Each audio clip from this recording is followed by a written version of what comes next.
নমস্কার, কেমন আছেন আপনারা সবাই? আশা করছি আপনারা সকলে খুব ভালো আছেন এবং সুস্থ আছেন।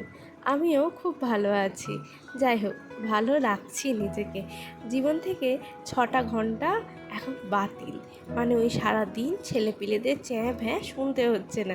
কিন্তু এটা আমার জন্য কিন্তু খুব একটা ভালো কিছুও হচ্ছে না।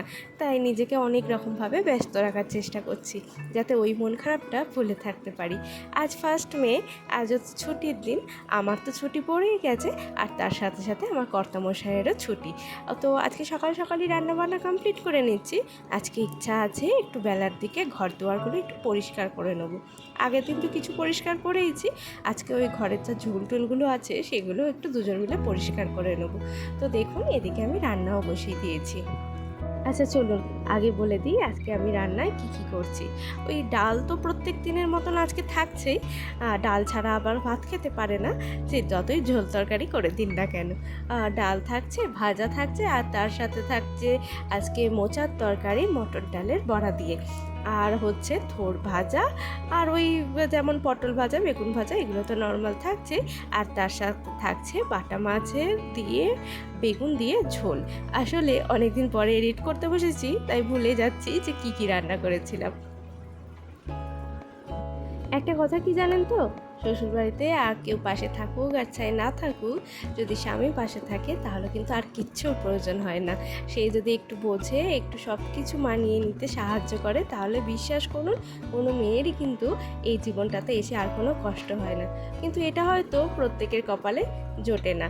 আসলে যেটা দেখানো হয় সেটাই যে সবসময় ঠিক সেটাও কিন্তু নয়, বা যেটা দেখতে পাচ্ছি না সেটা যে কখনোই নয়, বা সেটা হয়নি কোনো দিন, সেটাও কিন্তু না। চলুন, গল্প করতে করতে মাছটা কড়াইয়ে দিয়ে দিই। জানেন তো, এই মাছ ভাজতে গেলে প্রত্যেকবারই হয় আমার মাছ কড়াইয়ে লেগে যায়, নয়তো উল্টাতে গিয়ে ভেঙে যায়। যাই হোক, আজকে কিন্তু একদম ঠিকঠাক ছিল। এটা মা শিখিয়ে দিয়েছে জানেন। ওই কড়াইটা ভালো করে গরম হয়ে গেলে তেলের মধ্যে একটু নুন দিয়ে দিতে হবে বা হলুদ, আর তাহলে কিন্তু মাছটা আর লেগে ধরবে না। আর কড়াইটা যেন পরিষ্কার হয়, মানে মাজা কড়াই হয়। ওই কড়াইয়ে যদি আগে আলু টালু ভাজা হয় বা অন্য কিছু করা হয়, তাহলে নাকি মাছ লেগে ধরবে। আসলে এগুলো তো অত জানি না, সেই জন্য মা কিন্তু শিখিয়ে দিয়েছিল। আর এই আমাদের না জানাগুলোকেই কিন্তু এই শ্বশুরবাড়ি নামক জায়গাটাতে বিরাট বড়োভাবে ধরা হয়। কেন ধরা হয় সেটাও কিন্তু জানি না। একটা মেয়ে কি সব কিছু শিখে চলে আসে বলুন তো? তাও তো নয়। বা একটা মেয়ে তো বিয়ের আগে পড়াশোনা করে বা অন্য কিছু যাবতীয় যা কাজকর্ম করে, বিয়ের আগে তাকে রান্নাঘরের চৌকাঠও বের হতে হয় না বাবা মায়ের কাছে থাকলে, তাই না?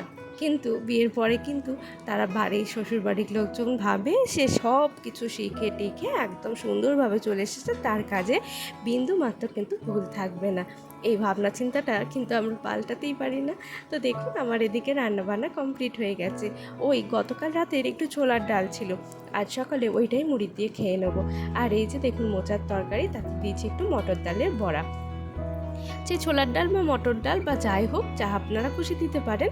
আর কাঁচা ছোলাটা যেহেতু ভিজানো ছিল না, সেই জন্য কিন্তু কাঁচা ছোলা দিতে পারিনি, নইলে কিন্তু কাঁচা ছোলা দিয়েই করি। তো চলুন এবার মুড়িটা খেয়ে নিই। আর এদিকে ওকেও ভাত দিয়ে দিয়েছি। আজ তো বৃহস্পতিবার, আজকে শাশুড়ি মাই পুজোটা দিয়ে দেবেন, যেহেতু আমি রান্নাঘরের দিকে আছি। তো উনি স্নান করতে গেছেন, উনি স্নান করে এসে পুজোটা দিয়ে দেবেন। তো তার মধ্যে চলুন ঘরের বিছানাপত্র সব গোছগাছ করে নিই, কারণ সকাল থেকে আগে জলখাবারের ভাতটা রেডি করব, নাকি আজকে বাসি কাজকর্মগুলো করব, সেটা না ভিড়ে খুঁজে পাওয়া যায়। সেই জন্য সকালবেলা ওই বাসি ঘর দুয়ার ঝাঁট দিয়ে মুছে আগে চলে আসি রান্নাঘরে। বিছানাপত্রটা তুলতে আমার বরাবরই একটু বেলাই হয়ে যায়। তো দেখুন, এদিকে চলে এসেছি একটু পরিষ্কার পরিচ্ছন্ন করতে। ওই বিয়েবাড়ি গিয়েছিলাম, তার জন্য যত রাজ্যের জুতো ছিল সবই বের করেছি। আর জুতোগুলো তারপর ধুয়েও ছিলাম, সেই ব্লগটাও আপনাদের সাথে শেয়ার করেছি। আর এতদিন পর জুতোগুলো কিন্তু শুকিয়েছে, মানে ওই বেলা হলেই তো বৃষ্টি এসে যাচ্ছিল, আবার ধরুন সন্ধ্যের পর থেকে ঝড় বৃষ্টি শুরু হচ্ছিল। তো বৃষ্টির ছাটে কিন্তু সব কিছুই কেমন যেন ভিজে ভিজে হয়ে গেছিলো। তার জন্য আবার ভালো করে রোদ্দুরে শুকিয়ে এই দেখুন সব কিছু পরিষ্কার করে ঢুকিয়ে রেখে দিচ্ছি। আর জানেন, জুতোর খাপের ভেতর রেখে দিয়েছিল ঘুঁটে। কি জ্বালা বলুন তো, ঘুঁটে কি রাখার আর জায়গা পাইনি, আবার ঘুঁটেগুলো গিয়েছিল ভিজে। সেই জন্য ওই ঘুঁটেগুলোও কিন্তু রোদ্দুরে একটু পাতিয়ে দিলাম, কারণ তোলা উনুনে রান্না করতে গেলে ওই একটু ঘুঁটে দিয়ে না ধরিয়ে নিলে উনুনটা ভালো ধরতে চায় না। দেখুন, এই মিটকেসটা আগে ব্যবহার করা হতো, এখন আর ব্যবহার করা হয় না। যাই হোক, এটাকে ফেলে না দিয়ে এটাতে কিন্তু ওই দুনিয়ার জিনিসপত্র এটা ওটা সব কিছু ভরে রাখা হয়। কোথাও যদি খুঁজে না পাই, এইখানটায় খুঁজলে কিন্তু অবশ্যই সেই জিনিসটা পেয়ে যাব। সেই কারণে দেখুন, এটা ভালো হয়নি? শু ক্যাবিনেট আবার কিনে পয়সা খরচা না করে এই মিটকেসটাকেই শু ক্যাবিনেট বানিয়ে ফেলেছি। আইডিয়াটা কেমন বলুন তো? আর দেখেছেন, কদিন তো ঝড় হচ্ছে, আর সব কলা গাছ এক ধার থেকে গেছে পড়ে।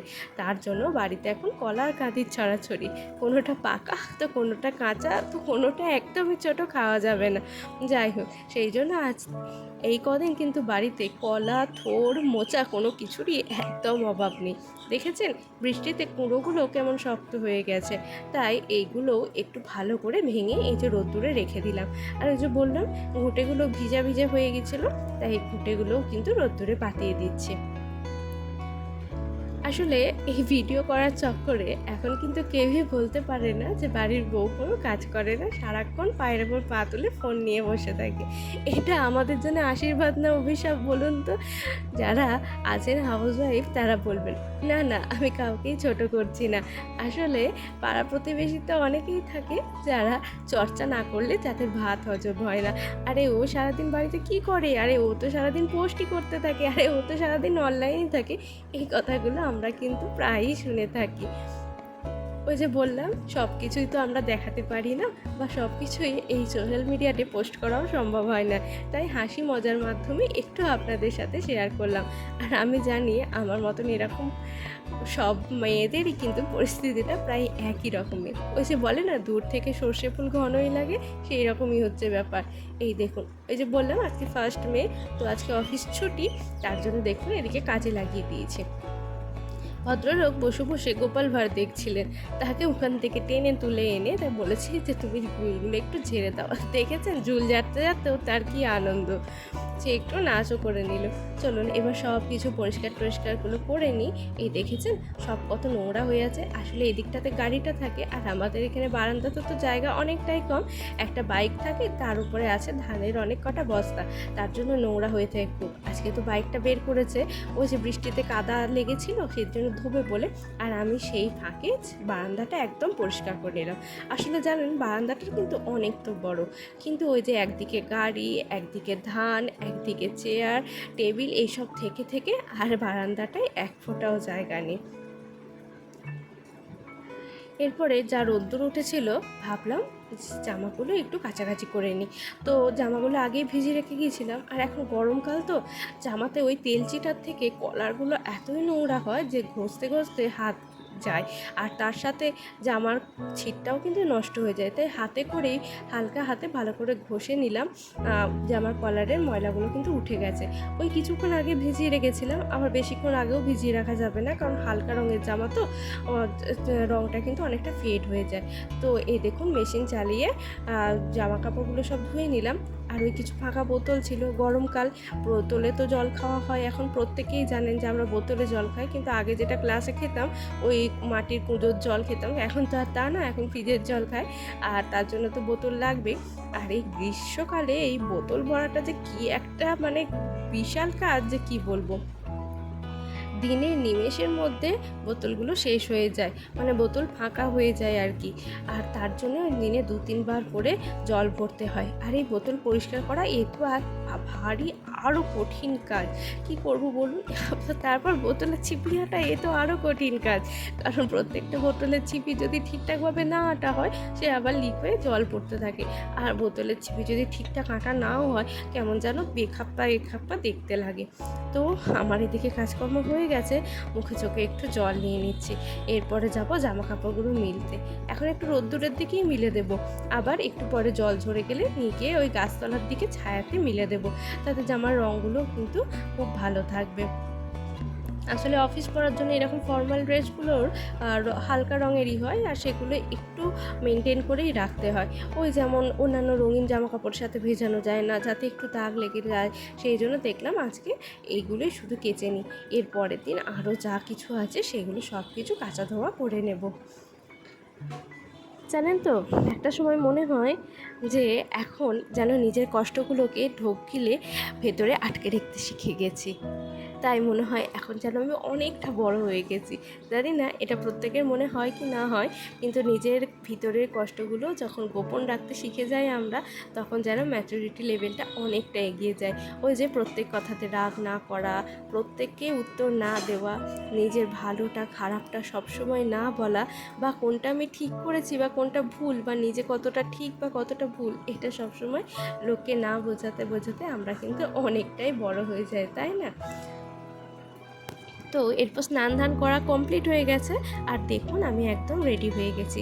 এখন বাজে ওই বেলা 12টা মতন, যাব একবার মেমারি। ওই একটা ফ্যান দেওয়া ছিল, খারাপ হয়ে গেছিলো, ওইটাকে একটু পাল্টাতে দিতে যাব। তো দেখুন মুখ চোখ বেঁধে বেরিয়ে পড়েছি, কিন্তু এত ভালো লাগছে, এই কৃষ্ণচূড়া গাছগুলো একদম লালে লাল হয়ে আছে, আর কি যে ভালো লাগছে এর সৌন্দর্য, যে কি বলবো। জানি না ফোন ক্যামেরাতে কতটা ধরা পড়েছে, কিন্তু সত্যি নিজের চোখে দেখে যেন মনে হচ্ছে এক বিরাট প্রাপ্তি হয়ে গেছে, জানেন। চলে এসেছি দেখুন ফ্যানের দোকানে। এই যে টেবিল ফ্যানের মানে ওই স্ট্যান্ড ফ্যানের এই জায়গাটা না খারাপ হয়ে গেছিলো, সেই জন্য এটাকে চেঞ্জ করতে দিতে এসেছি। আর এই গরমকালে ফ্যান না হলে তো হয়ই না, তাই ভাবলাম যে এই গরমেই আগে চেঞ্জটা করে নিই। আগের গরমে গিয়েছিলো খারাপ হয়ে, এই গরমে চেঞ্জ করে নিলাম। তো চলুন এরপর নিজেরাও একটু ঠান্ডা হয়ে নিয়ে নিয়েছি দই লস্যি। জানেন তো বাড়িতে যত এই দই লস্যিটা ট্রাই করি না কেন, এইরকম না হতে পারে না, কেন কে জানে। তাই এটা খেতে আমার বেশ ভালো লাগে। তো চলুন আজকের ব্লগটা এখানেই শেষ করছি। সবাই ভালো থাকবেন, সুস্থ থাকবেন, আর হ্যাঁ, কমেন্ট করতে ভুলবেন না।